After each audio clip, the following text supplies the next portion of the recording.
Breaking tonight, the major clue into the deadly Air India crash was a critical switch turned off. The preliminary report just in, what the pilots said to each other in the cockpit just moments before the plane went down, killing nearly everyone on board. The potentially fatal error investigators are now zeroing in on. Also tonight, extreme weather from coast to coast, the Midwest in the crosshairs of violent storms as wildfires rage near the Grand Canyon, forcing tourists to evacuate.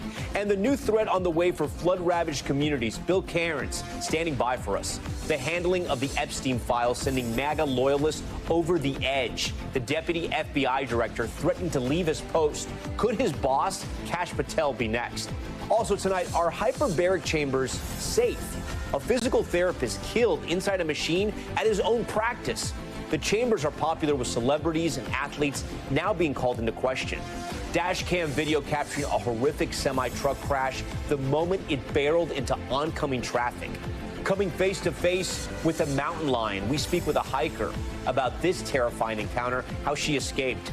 Plus, the surprise in the skies, one man's dying wish to give back to his community, literally making it rain dollar bills. And the urgent water bottle recall after customers were blinded by caps that exploded. Top story starts right now.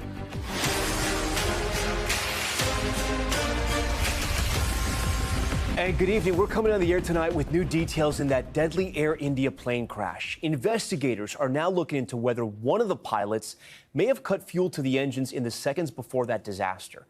You may remember those chilling images. Air India, Flight 171, losing altitude moments after takeoff last month, smashing into the ground below, erupting into a massive fireball.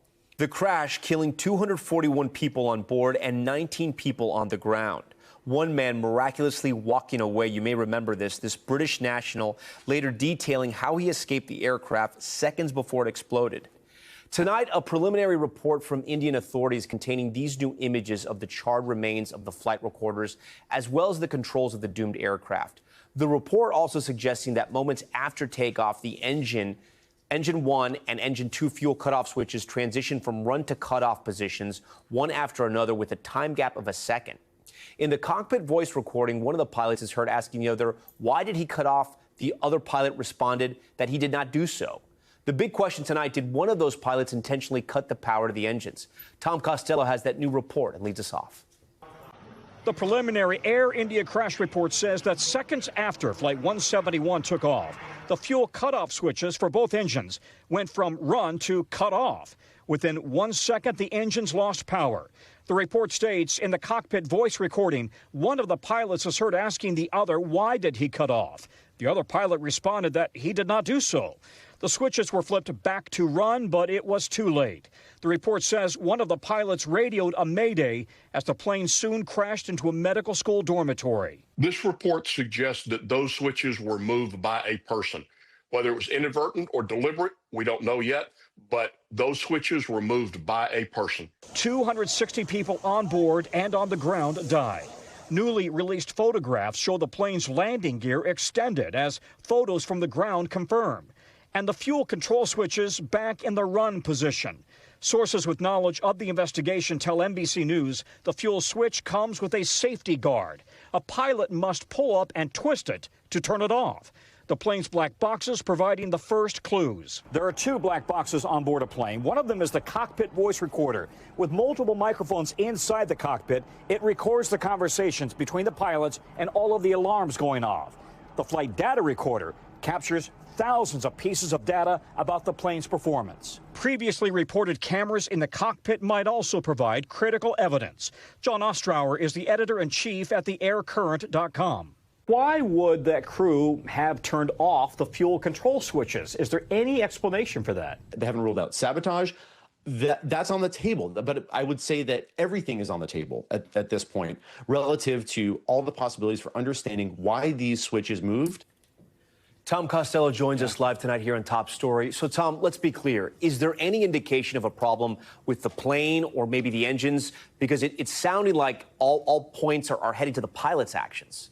I think you're right. It is all about the pilots right now. If investigators had found an obvious malfunction or a defect with the Boeing 787 or the engines made by GE, by now they would have issued urgent service alerts. But so far, none. None issued by Boeing, none by GE, none by the FAA or the NTSB. And the Indian Investigation Board says it does not recommend any systemic actions linked to the plane. No global alert. By the way, Air India is out with a statement on X. It says we continue to fully cooperate with the AAIB, that's the investigative body, and other authorities, it says, as the investigation progresses. But given the active nature of the investigation, Air India is unable to comment on the details of the findings so far. Tom? All right, Tom Costello with that stunning new report leading us off. Tom, thank you. Now to our other major headline tonight. After a week of Mother Nature's unrelenting fury across the country, millions in the Midwest are still under a threat. A possible tornado touching down in Iowa. NBC's Maggie Vespa is on the ground at Chicago O'Hare as travel delays spike into the thousands, Maggie, and a tornado watch is now in effect for where you are. Yeah, Tom, that's right. Really for the entire Chicago area. That was just issued in the last hour or so. It's in effect until 11 o'clock tonight local time. And you touched on it there. I mean, the effects from these storms are just really stacking up. And that includes chaos when it comes to air travel. O'Hare had to issue a ground stop earlier today. And now those delays nationwide, you're right, soaring into the thousands as these latest storms, frankly, fire up. Tonight, tornado sirens blaring as chilling video shows a massive apparent twister touching down near the famed Iowa Speedway outside Des Moines, delaying practice for an IndyCar race. This stunning photo shows a massive wall cloud there as storms move through. Tonight, 24 million Americans are under threat of severe storms and possible tornadoes across the Midwest. In Illinois, punishing hail barreled in overnight as heavy rain flooded Rockford and this morning part of Chicago. This stunning photo showing lightning striking both the Willis Tower and Hancock Building. Nearby Cary, firefighters believe lightning sparked this house fire. This latest round capping an exhausting week of violent storms nationwide. Rescued in North Carolina Thursday, where authorities now say 2 people died as cars were swept off the road. A Davidson County couple and their friends now stranded after floodwaters wiped out the only road leading to their home. This never crossed my mind. Something as catastrophic as this is. That's Maggie Vespa for us, and we're also tracking wildfires in northern Arizona tonight, shutting down parts of the Grand Canyon and sending tourists scrambling. The White Sage Fire already scorching thousands of acres as firefighters battle to contain the flames. Steve Patterson now with the urgent warnings from authorities. Tonight, the skies above one of America's greatest natural wonders, shrouded in plumes of towering smoke. The north rim of the Grand Canyon National Park now closed after the White Sage Fire, sparked by a lightning strike, exploded overnight, rapidly expanding to more than 8,000 acres. Park officials telling tourists, get out now. We're going to have people responding, trying to combat this fire as best as possible. Whoa. Morgan Lane took this video from her property near the fire. We got the live evacuation notice on our cell phones. Meanwhile, across the border in Utah, the Deer Creek fire burning out of control, also forcing evacuations as crews attack the flames from the air. Back in Arizona, a major problem, sweltering conditions fueling the fire. Can you feel that smoke right now? Yeah, you can smell it. It's crazy. It's very thick, you know, almost apocalyptic to just see these clouds of smoke just coming in. Tom, no containment on this fire so far. The problem is crews are also battling the forecast, those high temperatures mixing with very strong winds and miles of this dry brush, all a recipe for the flames to spread. Tom? It's been such an active summer all over the country. All right.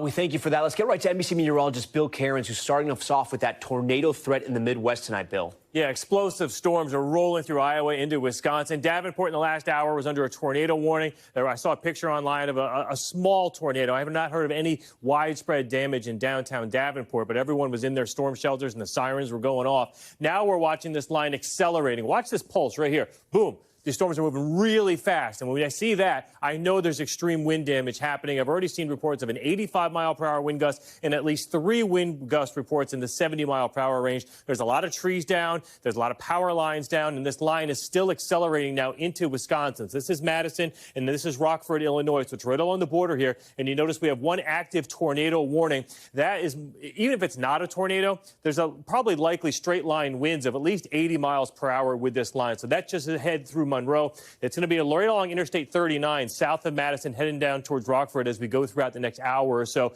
And then some of this will try to make its way towards Milwaukee and Chicago. Hopefully it'll weaken by the time it gets there. But Tom, it looks like right around 10 p.m. for both of those cities. Keep an eye to the sky. Yeah, and then, Bill, while we have you there, I do want to talk about some of the rain, too. We're going to get to Texas in a moment here with Morgan Chesky, but there's more rain for different parts of flood-ravaged communities, and we had so many different parts of the U.S. this week. Yeah, this is exactly what we don't need. I mean, significant flash flooding has already taken place with the line of storms I just showed you, but when we get a wider view, we have flood watches that are up now for areas of New Mexico, Texas, Oklahoma. Now, the Kerrville, the Guadalupe River, is not, as of right now, under a flood watch, but Ruidoso is, and we expect on Saturday the potential for at least some heavy rain in that mountainous terrain with the burn scars. Now, will we repeat what's happened a couple of days ago? Hopefully not. But the possibility is there for, training of thunderstorms and heavy rain in that region. So even with the possibility, with the cleanup going on, prayers with them. And then as we watch what happens Saturday night into Sunday, we're going to watch this cluster of storms redeveloping from San Angelo and diving southwards. Now, we don't know yet if it's going to be over the Guadalupe River Basin or not. But when we have all these people out there trying to get these recovery operations going, the river's been going down ever since the big flood. We do not need to add more water and have the river level going up, and then it gets muddy more again. It gets more difficult. So for all the families and everyone else and all the first responders out there, we're hoping that this misses and doesn't hit this region as we head into the weekend. Then it looks like by the time we get through Sunday afternoon, those storms kind of exit and leave that region. So, Tom, that'll definitely be a story to watch as we head through the weekend. Yeah, we're going to have to track that because that could be more devastating news for Kerrville, and that's where we're headed next. All right, Bill, we thank you for that. 1 week since those deadly floods devastated the Texas Hill Country, President Trump on the ground in the disaster zone, meeting with first responders and families in mourning as the agonizing search for the missing continues on. NBC's Morgan Chesky reports. President Trump today on the ground in Kerrville, Texas, 1 week after the nightmare flood left a deadly wake of devastation. I've never seen anything like it. A little narrow river that becomes a monster. The president and first lady meeting with grief-stricken families and defending the local response after questions over whether more could have been done to warn those along the river. It's easy to sit back and say, oh, what could have happened here or there, Maybe we could have done something differently. This was a thing that has never happened before. With the number missing slowly dropping, the death toll remains staggering. The flood's now claiming at least 121 lives. Today, authorities identifying Kellyanne Lightoll as the latest loss from Camp Mystic. The 8-year-old seen here singing at a recent Christmas concert. In Dallas, hundreds honoring another 8-year-old camper, Hadley Hannah, remembered with love near her hometown. Today's survivors reckoning with reality. This was living room. In Hunt, Lori Lowe was home with her husband, waking up overnight to water rushing in. I knew we were in trouble by the time we got to our truck, 3 feet deep, raging river. This was her bedroom. Danny Olivas giving us a heartbreaking tour of his gutted home. We were just in shock looking at everything here, and everything was still inside floating, and we even had fish in one of the rooms in there. Now an army of volunteers tackling this tragedy one day at a time. You got your whole house in your front yard, and yet you somehow feel like one of the lucky ones here? Very fortunate because we're alive. Morgan Chesky joins us tonight once again live from Kerrville, Texas. Morgan, we were just talking to Bill Cairns there about some serious storms that may be on the way to where you are. I know you've experienced some rain in the last week. Are residents concerned about this, and what would another storm do to that area? Yeah, Tom, there's certainly a hyper awareness, the likes of which we probably have not seen before here in Kerrville, just as a result of the memory of what happened 1 week ago today.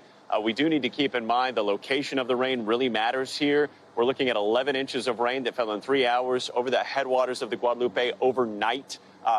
Thursday night into Friday morning. That is what was really the catalyst a week ago. So we're going to be keeping a close eye on radar as where this particular rain pattern can fall. You know, anyone who lives up and down this river, you know, they're certainly not staying there. This is still a cleanup phase. And I should say this is still a search phase, Tom, because that number of the missing in Kerr County has sat at 161 for several days now. Conditions are getting hot, brutal terrain for crews to go on some of the remote stretches of river.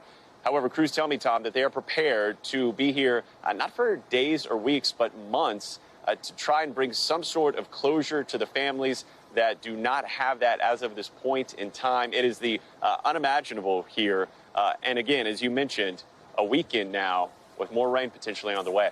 Tom. Morgan Chesky, him and his team have been reporting, doing some incredible reporting from that region all week. Morgan, we thank you and everyone you're working with down there, taking care of us, keeping us informed, and making sure no one forgets about Kerrville.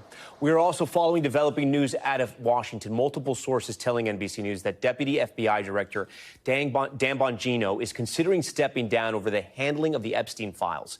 Gabe Gutierrez has been following this breaking news for us at the White House tonight. And Gabe, we should put this in perspective for our viewers. You're talking about one of Trump's biggest allies at the FBI. Yeah, that's right, Tom. Look, and this is quite the disagreement, apparently. Deputy FBI Director Dan Bongino is considering resigning after a heated confrontation with Attorney General Pam Bondi. That's according to a person who has spoken with Bongino and a source familiar with his interactions with Bondi. Now, one of the sources saying Bongino is, quote, out of control furious that the Justice Department is not releasing more information about Jeffrey Epstein and that he's threatening to quit unless Bondi is fired. Now, during his time as a podcaster, Bongino questioned repeatedly whether there had been a cover-up over Epstein's death, and many Trump supporters have as well. They're furious. They were furious when the DOJ flatly said earlier this week that Epstein had killed himself. Now, one source familiar with DOJ's leader's perspective says that Bondi, FBI Director Kash Patel, and Bongino were on the same page on all this until the criticism started to come in. And then the source said Bongino just couldn't take it, Tom. What is the White House saying tonight? Do we know? Are they defending this? Are they standing by him? Well, the White House did release a statement saying, quote, the continued fixation on sowing division in President Trump's cabinet is baseless and unfounded in reality. Now, two sources familiar with President Trump's thinking said that he has not lost confidence in anyone involved in all of this and has full confidence in his team. And one source added, right now, there is no expectation, Tom, for any changes to the leadership. Tom. Okay, Gabe Gutierrez at the White House. Gabe, thanks. Protesters trying to block ICE agents from carrying out immigration enforcement operations, including at a cannabis farm in California. NBC's Liz Croyce has this report. Tonight, we're learning more about this chaotic showdown between ICE agents who arrived at two Southern California cannabis farms executing search warrants and the protesters trying to stop them. This boy now looking for his mom, who he says is 2 months pregnant and among those detained Thursday. I went to go to get my mom, but I can't get her. Guadalupe Torres says her husband, a U.S. citizen and Iraq war veteran who works as a security guard here, was also detained. Video shows him arriving in his car, talking to agents, and later backing up as tear gas is deployed. Where is the Constitution in this? Where is the U.S. in this? Like, we fought for this. We fought for your freedom, and he's not even free. ICE tonight telling us Torres' husband was among several U.S. citizens arrested for assault. Border Czar Tom Homan condemning the violence against ICE agents, including these protesters throwing rocks at them. And the FBI tonight looking for this man appearing to pull out a gun and open fire on officers. What happened in California is just another example of protesters becoming criminals. And they've been emboldened by even members of Congress who compare ICE to Nazis and racists and terrorists. This latest clash comes after two violent incidents in Texas. In Alvarado, police say attackers opened fire during a planned ambush on an ICE detention center, wounding an officer. And in McAllen, an armed man was killed after shooting at a border patrol station. Back here in California, DHS saying 200 undocumented workers were arrested and at least 10 migrant children, some as young as 14, were found working there. This marijuana plantation is a clear-cut example of labor trafficking and child trafficking, which are heinous crimes. But immigrant advocates slamming President Trump's deportation efforts. What is the mood right now in this community? There's a lot of concern and a lot of fear to have the tear gas against civilians. The cruelty is the point. And tonight, the farm says they fully comply with search warrants. Meanwhile, we've learned that a worker who fell during the chaos of the raids is now on life support. The Farm Workers Union previously said he had died. Tom? Liz Kreutz, a lot of new reporting there. Liz, we thank you. The new concerns over hyperbaric chambers. After a physical therapist was killed inside the medical machine, what went wrong at the treatment as the treatment gains popularity with notable celebrities like LeBron James swearing by it? And the dash cam capturing this horrific big rig crash. Look at that. The driver slamming into the median and oncoming traffic. We'll tell you what happened here.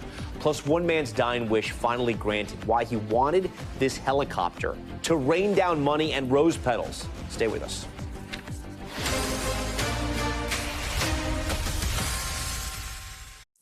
We're back now with a tragic death in Arizona. A physical therapist killed by a fire that ignited in a hyperbaric chamber, raising questions over the safety of those treatments when they're given outside of a hospital. NBC's Sam Brock has this one.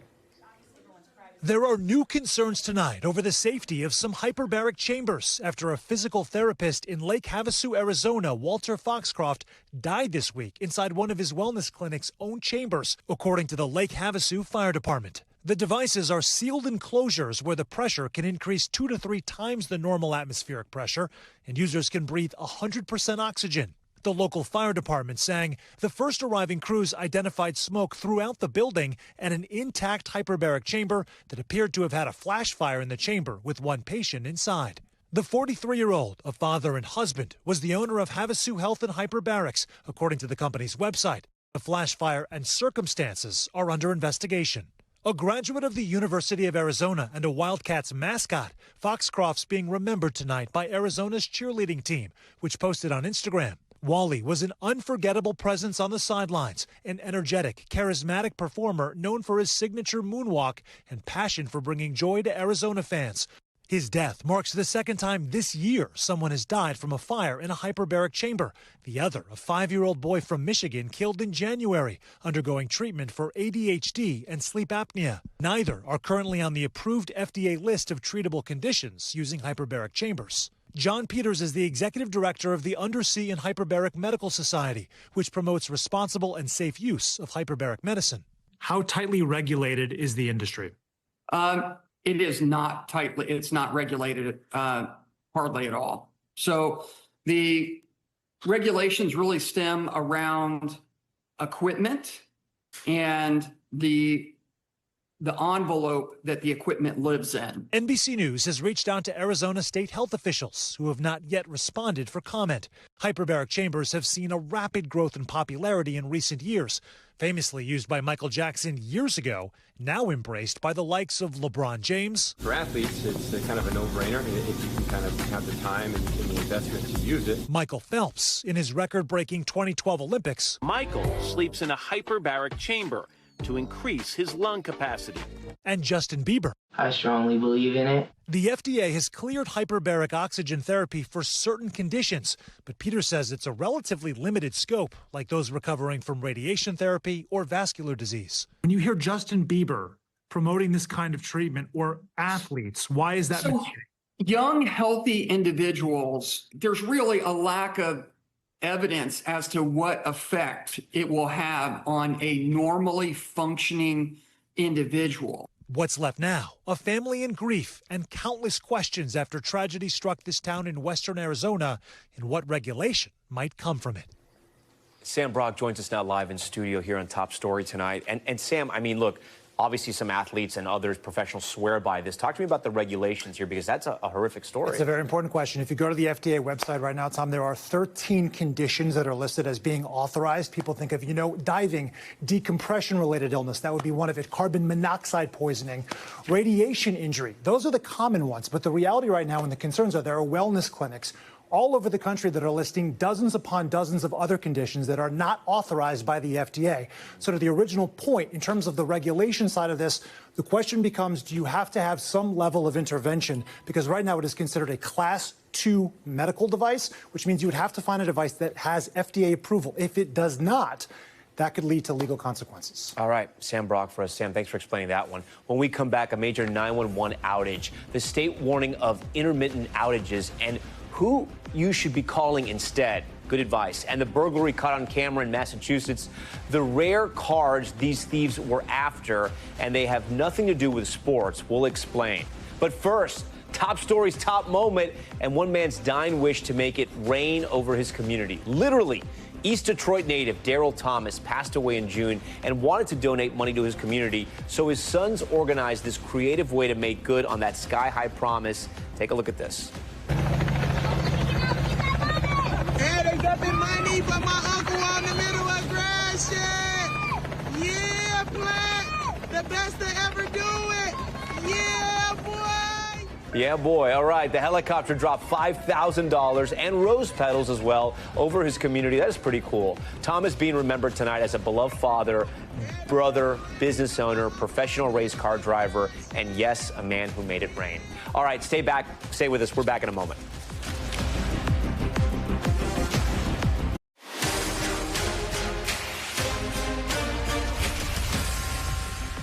All right, we are back now with Top Stories news feed, starting with the statewide 911 outage in Pennsylvania. The state's emergency management agency sent out an alert saying the system is not functioning and they're working to restore service. Residents are asked to contact local 911 centers or non-emergency lines, okay? No word on what caused the lines to go dark or when they might be back up and running. A popular water bottle recalled after its lid suddenly ejected, leaving at least 2 people with vision loss. This is a strange one. Walmart says it is recalling roughly 850,000 Ozark Trail stainless steel bottles. Specifically, they're 64-ounce containers. Experts say the caps pop off when carbonated and perishable beverages are stored inside over time. Consumers should immediately stop using the product and can contact Walmart for a refund. Dash cam video capturing a semi-truck crash in Palm Springs, California, killing 2 people and injuring several others. Footage shows the moment the big rig crosses over the median, going airborne and slamming into several oncoming cars. Authorities say the semi-truck driver was at fault. No word yet on his or her condition at the time. And Massachusetts police are searching for a thief who stole more than $100,000 worth of rare Pokemon cards. The security cam footage capturing the break-in, the burglar smashing through the front door of the shop, taking cards from a case and running off. The New Bedford shop owner said the most valuable item stolen was a box of cards worth $30,000. All right, stunning new details are emerging in the escape of that convicted murderer known as the Devil in the Ozarks. A black Sharpie and a soup can lid, just some of the items he used to break out of prison. NBC's Priya Sridhar has this one. Tonight, new details emerging on how a former police chief turned convicted murderer managed to escape an Arkansas prison. According to officials, Grant Hardin, seen here escaping an Arkansas prison back in May, wearing a makeshift law enforcement uniform, pieced together from old prison-issued clothing that the 56-year-old colored with a Sharpie. He designed a homemade badge from a can lid, a button, and a Bible cover. Do we have any indication as to how long he had been preparing for this escape? Not a specific. It had probably been, the ballpark of 6 to 8 months as to when he was probably actively getting the material together, starting to manufacture the uniform. Authorities add that Hardin had with him a pair of wooden pallets fashioned together to make a ladder and later set up a base camp near the prison.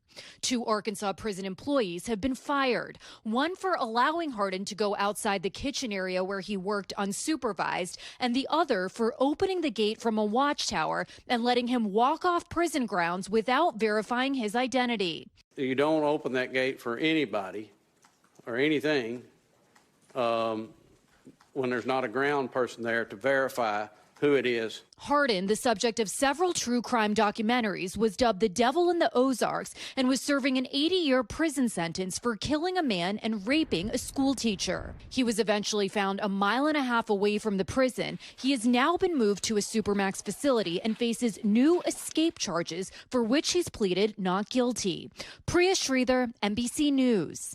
Okay, next tonight to the warning coming from emergency room doctors across the country. They're seeing a growing number of traumatic injuries involving children and e-bikes. NBC's Aaron McLaughlin has a closer look at why these bikes can be so dangerous and the story of one family now heartbroken after losing their 13-year-old son. My car is broken. It's still broken. The parents of 13-year-old Emiliano Munoz, or Emmy, say their son loved to play soccer, hang out with friends, and ride his electric bike. Me llamó 3 minutos antes. He called me 3 minutes before and he said, "Mom, I'm going to the soccer field." His mother, Maria, says, Y me dijo, "Mamá, voy." Minutes later, Emmy was gone, killed, his parents say, when his e-bike collided with a cable stretched between a fence and a post. E-bikes are essentially bikes equipped with electric motors. You can either pedal, rely on the motor to propel you, or both. Some can hit speeds in excess of 20 miles per hour. Research shows that while they've been growing in popularity, so too has the number of accidents and near misses. Even the batteries that power the bikes, especially if manufactured or handled improperly, can be dangerous. These machines go much faster than a regular bicycle. We see a lot of extremity fractures, a lot of broken bones. We see a lot of facial fractures, and sadly, a lot of brain bleeds, traumatic brain injuries. Dr. John Draus is a pediatric trauma surgeon in Florida. He says his hospital has seen an exponential rise in the number of e-bike related injuries, skyrocketing from just 3 in 2022 to 74 injuries last year. Halfway through 2025, they've already treated up to 60 kids, mostly between the ages of 10 and 16. Would you allow your child to ride an e-bike? No, I would not. And I have 2 sons with the brain injuries. These can be very sad, very life-altering events. Matt Moore is from People for Bikes, the trade association for the United States bicycle industry, which includes e-bikes. Electric bicycles are pretty regulated. The problem is that some of these devices, we call them e-motos, attempt to be both a motorcycle or an electric dirt bike, but sold as an electric bicycle. But they can be unlocked or unlimited, have the speed governor removed, and now they're a 35-mile-per-hour electric moped or motorcycle, and a child is operating it on a public street. But even, say, a child going 20 miles per hour is very fast. It is fast. And many of our manufacturers recommend that you need to be 16 to use their product. Emmy's parents say at the time of the e-bike accident, he was wearing his helmet and safety gear. The family lawyer tells NBC News they plan to file a lawsuit to prevent future tragedies, telling our affiliate they'll never be the same. I'm so proud of him. I never told him, but I'm so proud of him.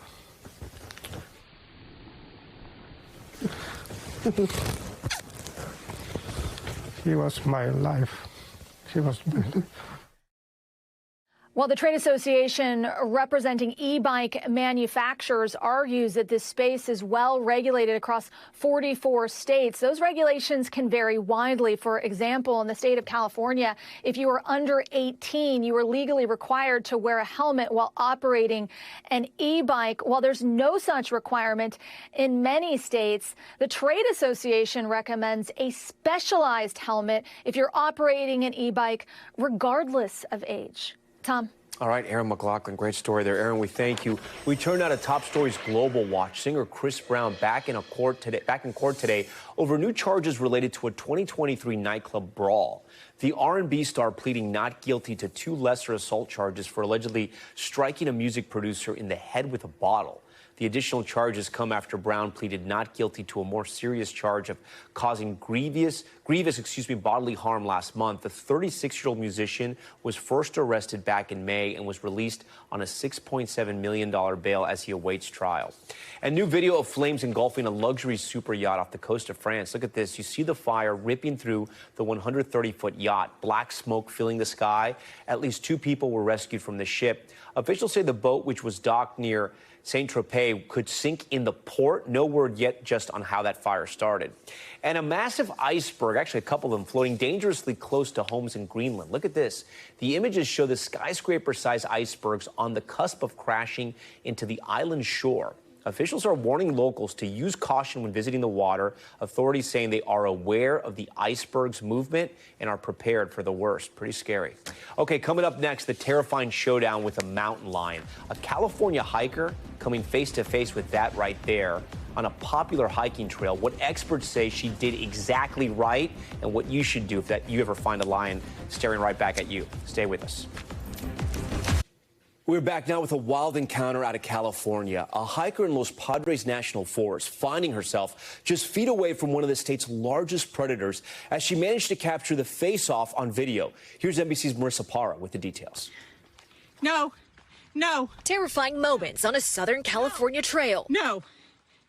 A local hiker suddenly face to face with a mountain lion. And it would walk and look at me and walk a little more and look at me. And that was terrifying. Courtney Rasura was hiking alone on the Gridley Iron Trail in Ojai, California on July 3rd when she says she spotted a mountain lion in a nearby bush. She says she immediately went into survival mode and her instincts kicked in. I put my arms up. I yelled at it. I said, go away, go away. It knew I was there, obviously, at that point. I didn't feel like it was going to run down at me. Experts say Rasura did exactly what you're supposed to do if you and a mountain lion come face to face. What this woman did, which was very clever, is she asserted herself as not being prey. Forrest Galante is a wildlife expert and biologist. He says mountain lion sightings across the United States are not atypical, including unconfirmed sightings in places where mountain lions haven't been seen in years, like this large cat-like animal who was caught on a Ring camera in Rochester, New York, prompting local police to issue a shelter-in-place for residents after the first reported sighting. I just kept running. I heard the row. I sped through it. I ain't playing with no lion.